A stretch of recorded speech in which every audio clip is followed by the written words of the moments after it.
Hello, this is Tom Singer, and I'm coming to you from the Small Business Festival 2017 in Austin, Texas, and we are joined by Jim Estrada. And what I just learned about Jim before we came live is he and I went to the same college. We're both San Diego State Aztecs, although I think he might be 1 or 2 years older than I am, and wiser. Jim, thanks for joining us. Pleasure, pleasure. So why don't you let everybody know, I got a chance to sit through and see your on-stage performance this morning, but why don't you let everybody know who you are and what you do?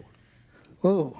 Well, I'm a San Diegan originally, Southern California, and now I'm a consultant on ethnic marketing, advertising, promotions, and an author working on my second and third book simultaneously. Nice. Well, that's a lot of work to do 2 books at once. Yeah. So what is your first book about? It's called The ABCs and ENYE of America's Cultural Evolution, and it basically addresses the whole growing influence of Hispanics, Latinos, and mestizos in the United States. So why is it important for entrepreneurs, small business people, why is it important for them to pay attention to the Hispanic market and some of the other ethnic markets?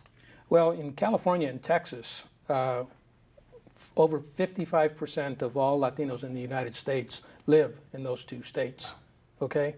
And we're about 40% of the population, respectively, in each.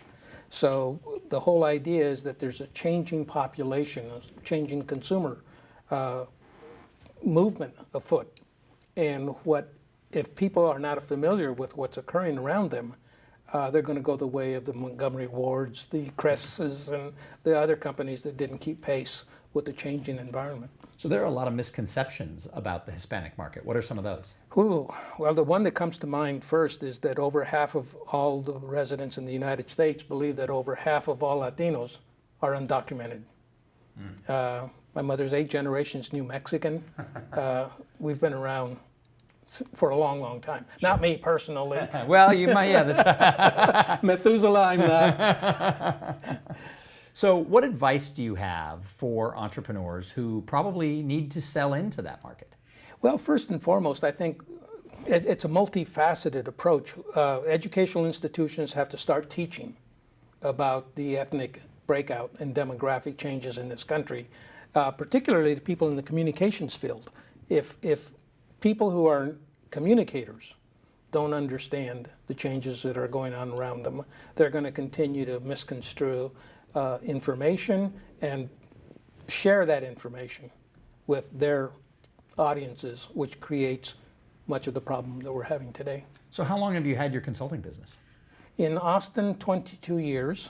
Wow. I was the former marketing director for Anheuser-Busch in St. Louis, Missouri, beer brands. And prior to that, the Southwest region, McDonald's Corporation marketing director. I've heard of both of those. Yes. I think I've had both those products. Yes, you did a good job of marketing, clearly. So what caused you to leave corporate America and start your own business?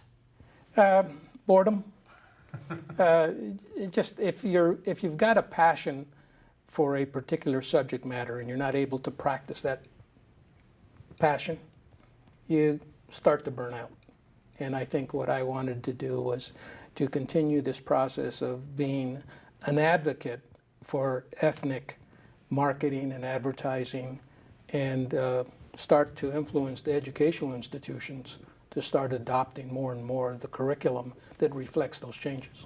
So having done this now for 22 years, what's the biggest changes you've seen?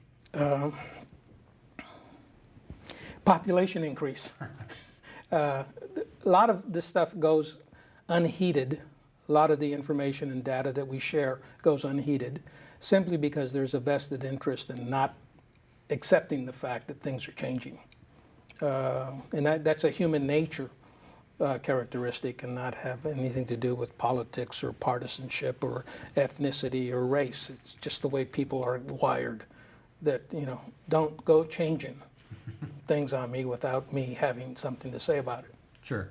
So what advice do you have for someone who might be watching this, who they're inspired to maybe leave corporate America and go start a consulting business or some other type of business? What advice would you have for somebody who wants to become an entrepreneur?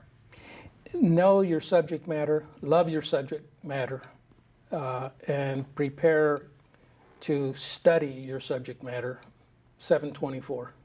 So let's talk about that. How does one do that? How do you study your subject matter constantly and run a business? Well, there is no correlation between a successful business and expertise. Okay, it's how many balls you can juggle at the same time that makes an entrepreneur successful.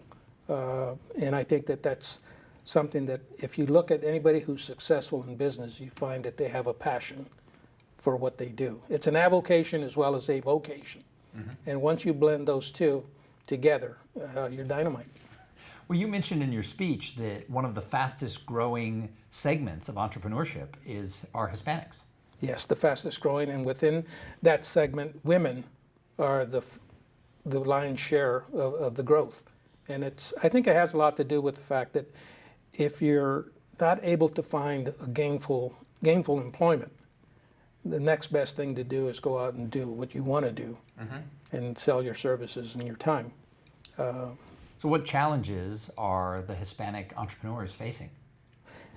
Financing, loans, business loans, they're not familiar with the process. And secondly, there's this sense of independence. I don't need no stinking help. And I think a lot of it is that you have to start to learn how to rely on the resources that are out there for you. So as you move forward now, what are the changes you see for your business? I'm sort of semi-retired now in terms of the business. I like to pick and choose my clients now. I'm able to pick and choose my clients. And if I don't have a rapport with the individual with whom I'm going to be working, I pass. Sure. But I think the whole idea now is that I've started a new career as an author and lecturer, so I'm all over the country talking about the whole issue of changing demographics. And that what your next two books are about as well? Well, one's a novel, Sex, Drugs, and Rock and Roll. That makes for a good novel. Yeah. That's a good novel, Sex, Drugs, and Rock and Roll. And the second edition of this first book. Oh, okay. Excellent.